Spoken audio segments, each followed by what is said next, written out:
The title of my talk is How to Build Software for a Concurrent World.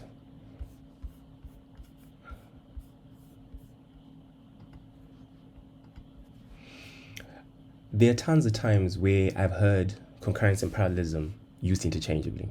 So I'll explain the differences between the two. I will explore the considerations we need to make when building concurrent software.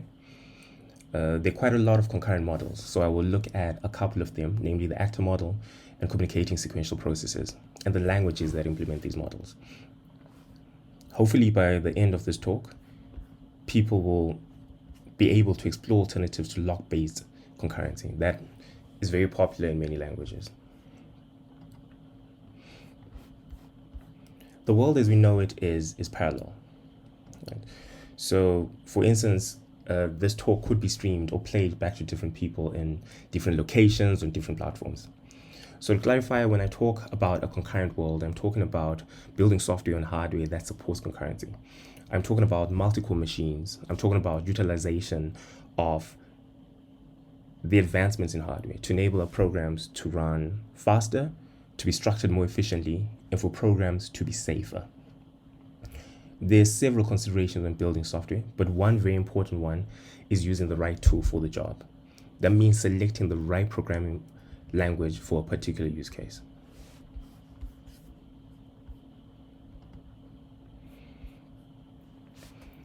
So concurrency is not the same thing as parallelism. Concurrency is the composition of independently executing things, whereas parallelism is the simultaneous execution of independent things. So concurrency deals with structure, whereas parallelism deals with execution. So you could say concurrency is a property of the software, whereas parallelism is a property of the hardware. I will explain.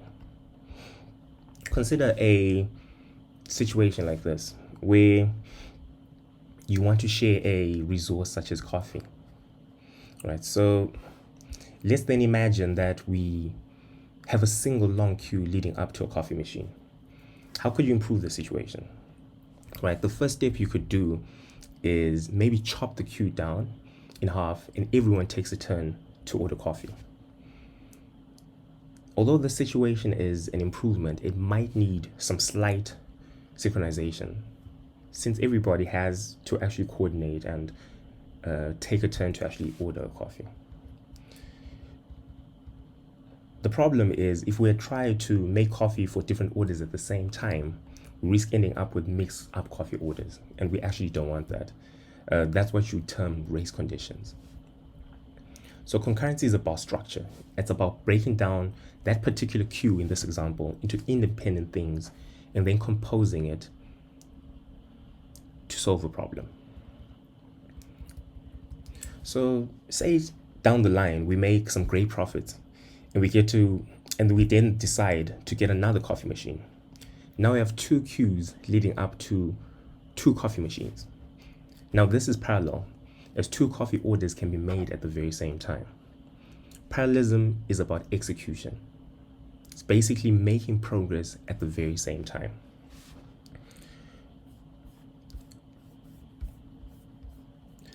In a concurrent computer world, we could imagine the queues being threads of execution and the coffee machines being physical cores. So based on this example, concurrency actually enables parallelism. Herb Sutter wrote a couple of papers a while back, in the early 2000s, I think, detailing that we could no longer depend on the advancements in hardware to speed up our programs.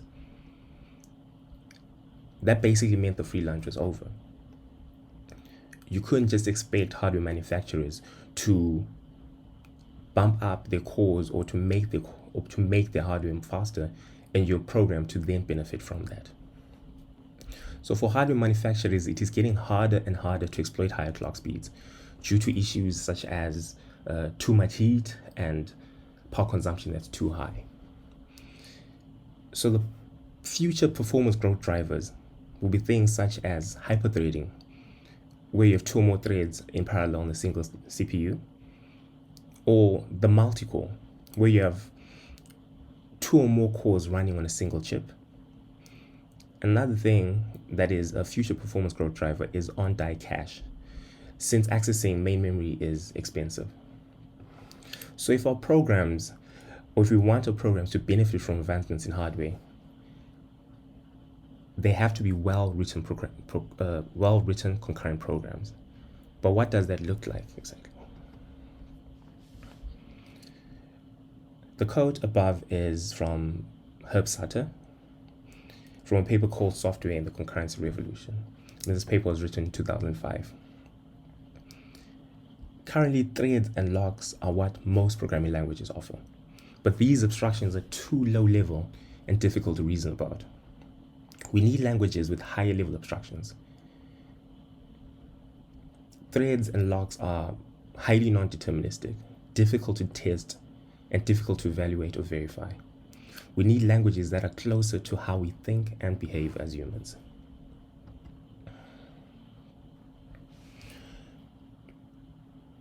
It is all good and dandy to speak about how great concurrency is. But what we need to realize is that concurrency is not a silver bullet. Some programs are just not parallelizable. They cannot be broken down into independent things and then composed to solve a problem. Some programs, for instance, are highly I/O bound. And some just don't have enough parallelism. These, by the way, are just a few examples. There are also a couple of overheads.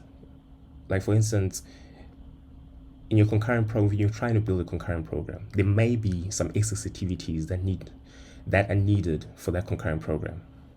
Maybe more inter-process communication, or maybe too much idling, where in your concurrent program, you're waiting a long time at synchronization points. This may actually make your concurrent program slower than a serial one. Also, some languages don't have the right support for concurrency, and you could actually take yourself down a rabbit hole. Concurrency is also really hard. But what makes concurrency so hard? The testing for concurrent programs is hard because concurrent programs are non-deterministic. It's difficult to debug. Also, reasoning about concurrency itself is hard because you need to determine which variables may result in data races, which operations may be blocking, and you also need to understand how to evaluate those programs in order to know whether they're running the way they actually should. There are also a couple of dangers in not adopting concurrency. As individual cores become simpler, your app might actually start running slower. Right? And we're also seeing a surge of programming languages that support concurrency, and this is not a mere coincidence. Right? Also, hardware from desktop machines to handheld devices are embracing the multi-core revolution, and we don't want our programs to lag the growing trend.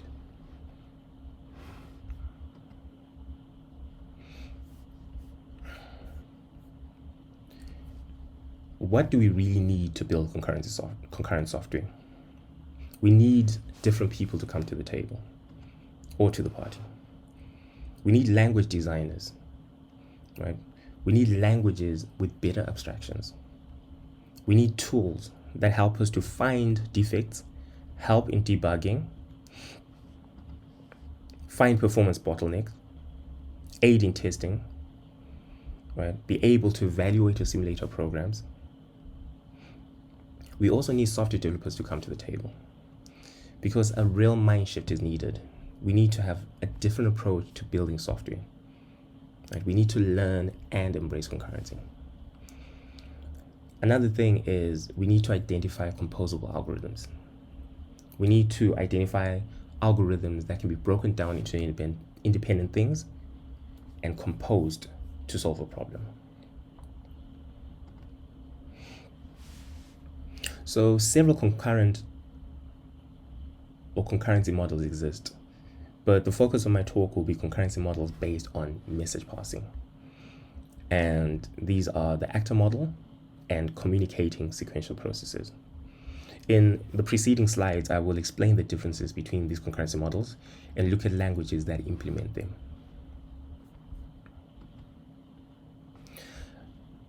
before we actually proceed, I'll just like to speak about the stack and the heap. So both the stack and the heap are parts of memory that are available to your code to use at runtime, but they're structured in different ways. All data stored on the stack must have a known fixed size. Typically, these are like primitive types such as your numbers, booleans, pointers. The stack is the memory set aside as scratch space for a thread of execution. So it's basically follows a last in, first out. Imagine basically like a stack of blades, where you always grab a blade at the top, or you pop it from the top. So this kind of memory is easier to manage, and it's easier to free memory. The heap is memory set aside for dynamic allocation. Typically, you store more complex data structures within a known size. It's generally complex to manage because it's difficult to keep track of the memory that's allocated and non-allocated. So typically each thread gets a stack, while there's typically only one heap for the application. Right? Although it's uncommon to have multiple heaps, but generally that's how it goes. Right. So the first model I will look at is the conventional threaded model. This is where the separation of the application into threads defines its concurrency model. And this is probably the most common concurrency model. Right. So in this case, you have a process that has its own address space, but the threads share the address space. This means that access to shared variables must actually be synchronized. This normally means the use of mutexes or locks for synchronization. So each thread has its own stack. For example, on say Linux 64-bit, you might find that the stack is maybe approximately 1 meg. It could be less for other platforms. This limits the number of threads depending on how much memory you have available. And in this particular model, each thread maps directly to an OS thread. And we'll see why that's quite a big disadvantage.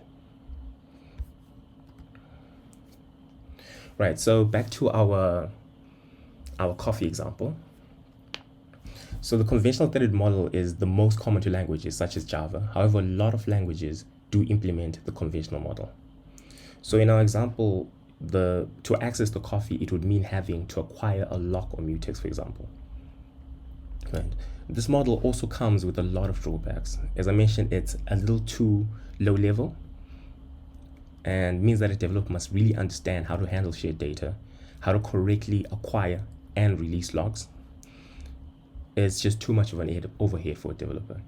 And also the fact that the mapping is a one-to-one mapping to threads, to operating system threads, means that you can't spawn a lot of them, and they're quite expensive to spawn. Right. Another concurrency model that's quite interesting is the AKKA model. The AKKA model was first defined by Carl Hewitt in 1973. It was popularized by the Erlang programming language used at Ericsson to build highly concurrent, fault-tolerant systems. So the AKKA model is characterized by an actor being the fundamental unit of execution. So there are three main concepts for the AKKA model, which is processing. So an actor can do computation. An actor also has some state. So an actor has storage. It can maintain a private state. There's also an aspect of communication. Actors send messages to one another directly, and the message passing is asynchronous. One popular language that actually implements the AKKA model is Scala through a toolkit or framework called AKKA. Right? The original Scala AKKA library implementation was deprecated in favor of AKKA.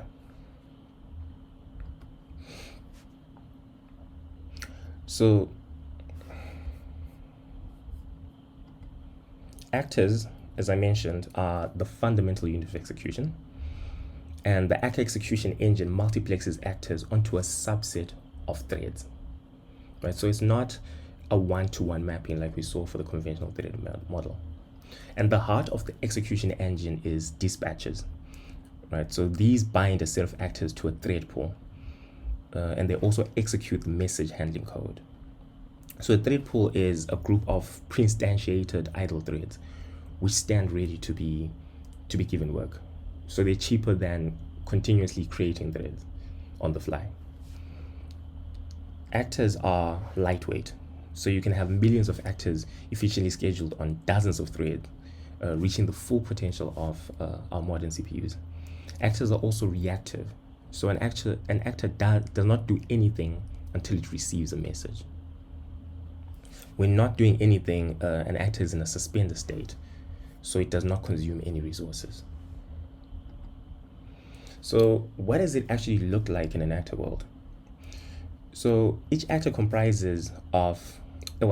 system comprises of actors sending messages to one another, as you can see in that diagram. Each actor has a mailbox, which is a wrapper around a queue object. So messages are processed one at a time. So first in, first out. So each actor has a state, which is private and can only be changed or updated through messages.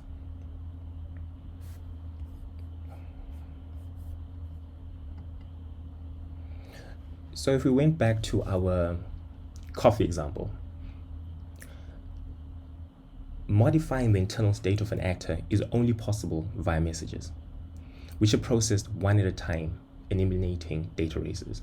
So you don't get a situation where, although messages are sent asynchronously, you don't get that situation where each actor is trying to modify the private state of that particular shared resource. Because of that mailbox, each and every one of them is processed one at a time. So this actually eliminates data races. So there are no locks used anyway, and as I mentioned, senders are not blocked since the communication is async. This is an example of how AKKA would implement the actor model. The example is based off of our coffee example. So if you look at main, just focus on the highlighted bits of the code in red. The main object sends out messages to the barrister object. And the bank character, right there, is used to represent message sending. So in this case, we're sending a message to the barrister actor to ask it to actually tell it what to make. So we're telling it we'd like one espresso in this case. So the barrister class, as I mentioned on the right, represents an actor. For an actor, we spoke about three concepts. There's processing, there's storage, and there's communication. So I'll just touch on those briefly. The order represents the shared state or the private state of the actor. The receive function allows us to carry out processing based on the messages we receive. So we can update the private state, e.g. the order in this case. That's what we're doing right there. Within an actor itself, we see that there's also communication. The barrister actor in this case is actually telling or sending a message to the machine actor that I've left out of this code to tell it to make the coffee or to brew the coffee for us. Right. So in the actual program, this is just an extract. We also have a main sending out another message to the barrister actor. The message sending is async, but the processing is one at a time. If you notice on the output, we're brewing one espresso because that's the very first thing that we send through. And we're also brewing a flat white. I've left that out of the code. But basically, the processing is in order. The actor model has several use cases. It can be used for transaction processing, for simulation, for batch processing, and things like telecoms because of the high fault tolerance, and also in things like business intelligence and data mining.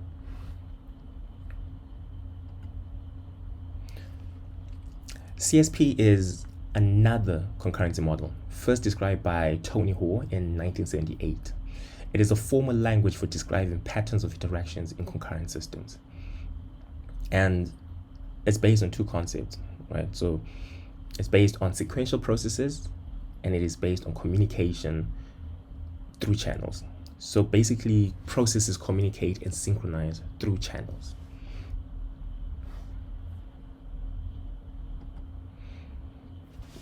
Go is one language that implements the CSP model. What's interesting about Go is that its concurrency primitives follow the pattern described in the formal specification, in that the concurrency primitives are actually part of the language. And the concurrency primitives within the Go programming language are Goroutines and channels. So what is a Goroutine? So Goroutine, like an actor in the previous example of the actor model, is the fundamental unit of execution. So the Go runtime maintains an internal state of or internal pool of native threads and assigns each Goroutine to a thread. So Goroutines are multiplexed onto a small number of native OS threads rather than a one-to-one mapping that we have for the conventional threaded model. This means, like actors, Goroutines are very lightweight. So each Goroutine's logic is defined in a function created using the Go keyword. I'll show you in the next slide. Also, you can have more Goroutines on a tuple system than you can have threads because of it doesn't have that one-to-one mapping. Also, Goroutines have growable segmented stacks and have a faster start time than threads. Goroutines allow you to avoid having to resort to mutex locking when sharing data structures.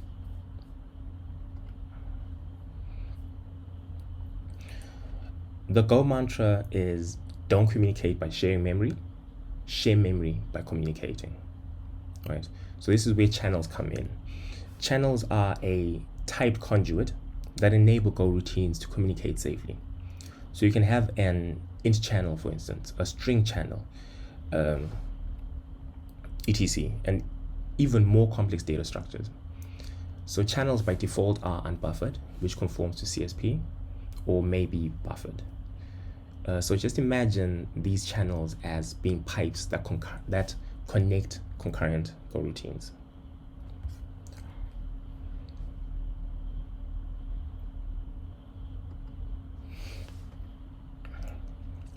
So back to our coffee example. Access to a resource in this case is synchronized using Goroutines and channels. It is worth noting that Go also offers lock-based concurrency as well. But like I said, that's not going to be the focus of this talk. Let's look at a Go CSP example.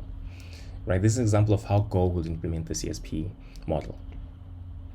The Go keyword is used to create Goroutines. It's that simple. So just prepending Go in front of a function creates your Goroutine.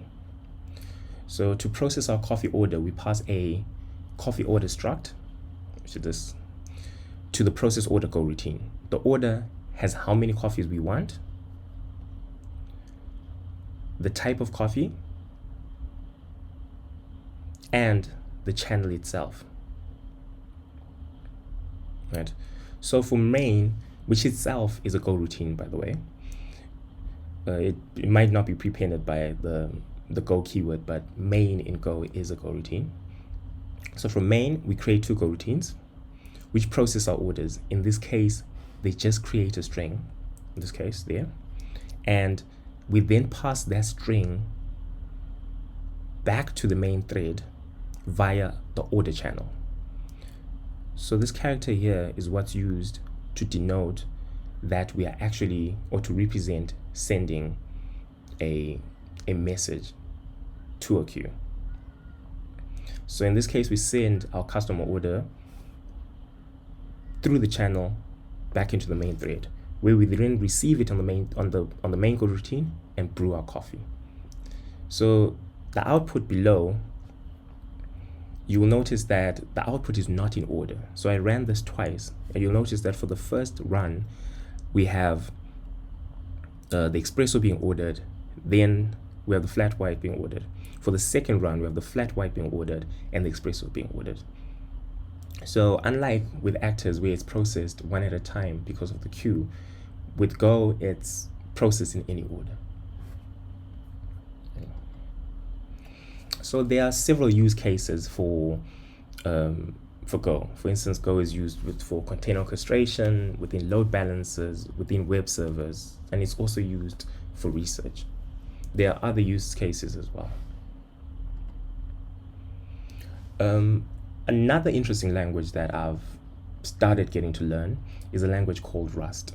So Rust is a systems programming language that also implements message passing in the form of CSP. Like Go, it also implements log-based concurrency, but I will not focus on that bit. Rust promises fearless concurrency. And Rust accomplishes this through a model called ownership. And I'll explain in the following slides. So just a recap, in the earlier slides, we spoke about the stack and the heap. Ownership is Rust's central feature, right? So all languages must manage how memory is used, right? Some have garbage collectors which free memory at runtime, but you can just imagine the performance implications this might have as the program is running. Others, you must explicitly allocate and deallocate memory. This takes a lot of care to do and is prone to error. With Rust, however, this is done at compile time. The compiler checks a set of defined ownership rules. Right. So each value in Rust has a variable that's called its owner. And when a variable owns a value on the heap, no other variable can own it. So it is possible to create pointers which reference the variable that owns the value, and also ownership can be moved to a different variable. And when the variable that owns the value goes out of scope, the value is moved from the heap so that memory can be reallocated. So basically, like I mentioned, ownership exists to manage that heap data. Other languages, for example, encounter problems when pointers are left in the stack which reference memory that has already been reallocated. This is called the dangling pointer problem. In Rust, however, when a variable is moved, the reference to that variable becomes invalid. And I'll show you in some examples later. All right, the ownership model. As I mentioned before, every value has an owning scope. Right, so in our example here, the braces represent the scope. So the mutable coffee order is a mutable string as denoted by the mute keyword. The string type is stored in the heap. This is because this represents a growable piece of text. Imagine, for instance, if you wanted to input some text, you would never know what the user would input, right? So it's generally a growable piece of text. So that memory must be requested from the OS at runtime because there's no way of knowing its size at compile time. Therefore, strings are stored in the heap or on the heap. The mutable coffee order variable is the owner. It is valid when the scope begins. But what's interesting is the memory is automatically returned once the variable that owns it goes out of scope. Rust at this point calls the drop function to automatically return memory back to the heap. Right, there's another concept called borrowing. Right, so having references as function parameters is called borrowing. Right, so if you have access to a value in Rust, you can actually lend it out or lend out that access to the functions you call. To borrow a value, you make a reference to it, kind of like a pointer, using the ampersand operator. Right. So references can be immutable or mutable. In the example above, mutable coffee order ref is mutable. So we can actually update our coffee order from espresso to a flat white. Rust checks these rules at compile time, so borrowing has no runtime overhead.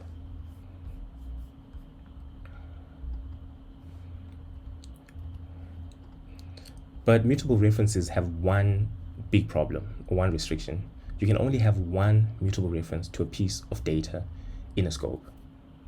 And this actually prevents data races. So in essence, it's not a problem, it's actually a restriction.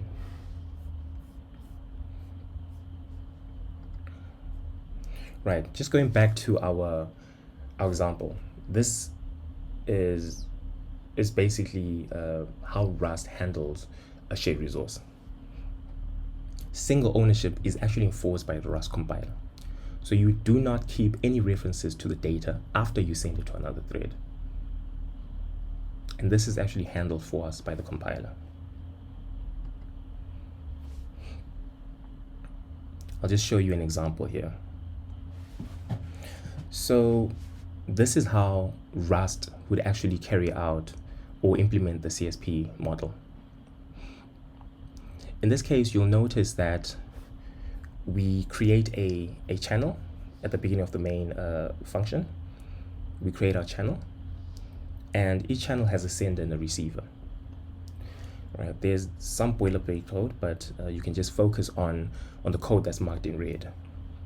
So here we're spawning a thread from the main thread and just declaring some values, right? Our mutable coffee order and our mutable coffee reference. So we're creating a coffee order, and then we're mutating it. We're then changing it from espresso to a flat white. And then what we're then doing is we're sending that mutable coffee order through a channel, right? That coffee order is then received on the main thread via this receive function, and our coffee is then brewed. So if you look at this, this is actually very similar to the example we had initially with Go.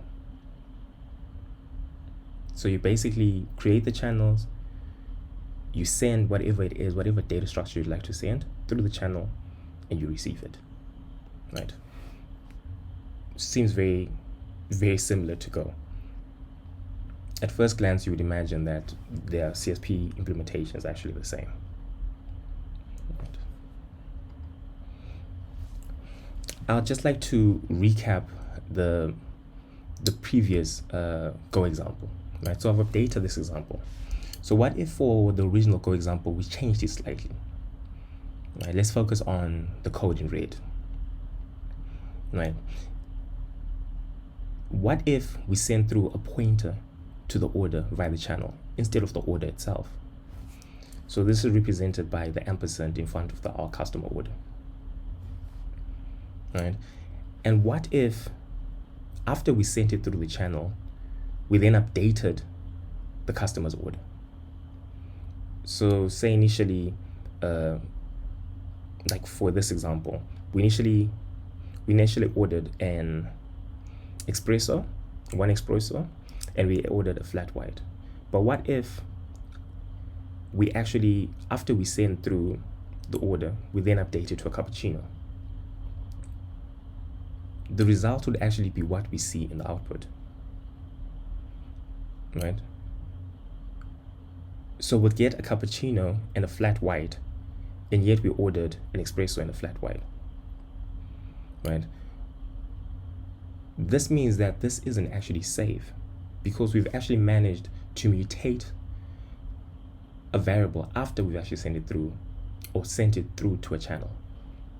For Go, it is convention to not use a pointer variable after you have sent it down the channel. So this is something that's actually not enforced by the compiler, right? It's just mere convention. You have to know as a Go programmer that when you send something down a channel, you do not then use that variable. So there's no language enforcement.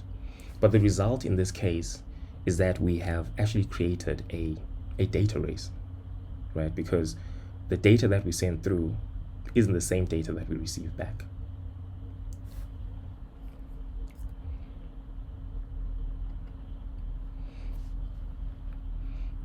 With Rust, however, the ownership rules do not allow us to do this. Right? So let's focus on the code in red, for instance. If we try to do something similar in Rust, we get compiler errors. right? So in this line, we are sending through a mutable coffee order, right? But if we then try to update the customer's order, say similar to what we did for the Go example, and we actually change it from maybe a flat white, in this case a flat white, to a cappuccino, we actually get some errors. I'll explain these errors. In the first instance, it tells us that borrow of mutable coffee order occurs, right? So when we actually declare the mutable coffee order reference, we're actually borrowing because we're basically taking that, we're actually setting that address of that mutable coffee order. So this is basically a mutable coffee order reference, right? So this is a borrow, right? When we then send that data through to the channel, it is received in the main thread. So because this is a string is not stored in the heap because of its unknown size. It's not stored on the stack, sorry. It is stored on the heap because of its unknown size.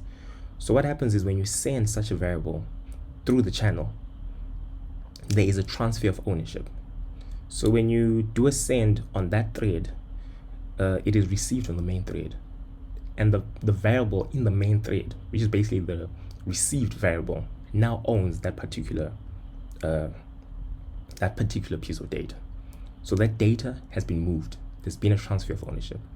So what that means is that when you then try to make a change or to update the coffee order reference that we're able to do in the previous example, the compiler tells you that the borrow is later used. Any reference to a variable that has moved is no longer valid. And this in essence actually means that we prevent any data races, right? Rust does not rely on convention to prevent data races. The rules are actually baked into the language, and which is what makes Rust a very powerful language.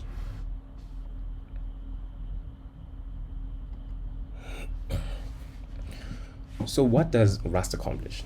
All right, Rust accomplishes memory safety without garbage collection, and it actually accomplishes concurrency without data races. I'll explain. So because of the ownership rules, memory is deallocated when no longer in scope, right? And data races are actually handled at compile time. So Rust's take on the CSP model is actually quite interesting, and this is the tip of the iceberg. Rust actually has more interesting concurrency features that I'm still yet to explore as well. Rust also has a number of use cases, right? Developers are using Rust to create like a wide range of new applications, such as game engines, operating systems, browser components, and simulation engines. So Rust has quite a good future.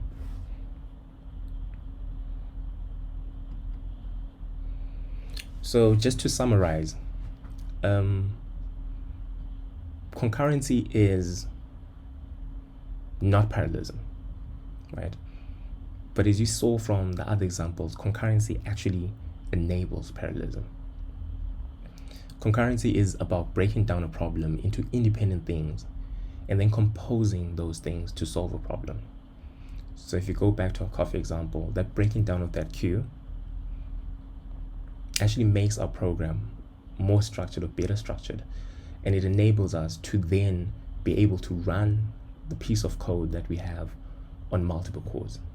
It makes that easier because the program is already broken down into independent things. As a takeaway, we need to use a language that was designed for concurrent applications. As you saw from the 3 examples of the languages that I showed you, they are all built for concurrency. They may have other concurrency models such as the lock-based model, but the message passing models are just as good and offer better benefits than the conventional threaded model. The other thing that we need to do is we need to take time to understand our algorithms, right? To be able to see if they're parallelizable, to see if they can be broken down into independent things. we need to remember that concurrency is not a silver bullet. My hope from this talk is that it will help other people to think differently about concurrency, to understand that there are different concurrency models, and they're all different in their ways they're implemented. But in essence, concurrency is something that we should try to embrace and try to learn about. Thank you very much. The link to my code is on the link below, so please have a look at it. Thank you.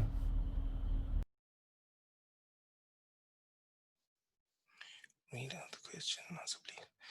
Hi, how are you? If you guys can hear me. So I'm just going to start off with the first question. So the first question is from Simpiwe. And the question he asks is, which languages support concurrency? So Simpiwe, I basically spoke about a couple of the languages. So I spoke about Go, I spoke about Scala, and I spoke about Rust. So those are some of the languages that actually support concurrency, but there's a lot more. So you'll find that even Java has support for concurrency, but it just depends on the concurrency model that's used. So yeah, so there's a lot of different languages that use it. Okay, so there's a bit of a lag. I'm just going to go through the second question now. The second message is from Felipe, and his question was, if the messages are processed one by one, doesn't that make it slower than a threaded model? The thing for a threaded model is that there is an element of blocking, which means that obviously you acquire a lock, and then it actually blocks the other threads from actually executing anything. So in essence, it doesn't actually make them, it doesn't make the threaded model faster, because for the actor model, you might have to process one at a time. The thing though is, for the actor model, for instance, you're dealing with lightweight threads, and also it's, if you look at the AKKA side, for instance, they actually state that they offer high performance. So up to like 50 million messages per second on a single machine. And there is no blocking at all. Okay, so the third question is, can you briefly explain the difference between concurrency and parallelism by Dylan?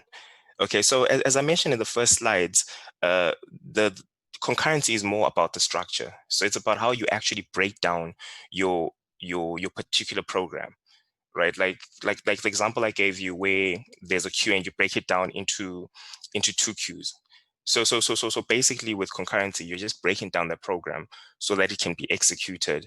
It won't necessarily be running on, it can actually, like for concurrency, you can run your program on one core, and two different independent things will be happening, but on one core. So that's concurrency.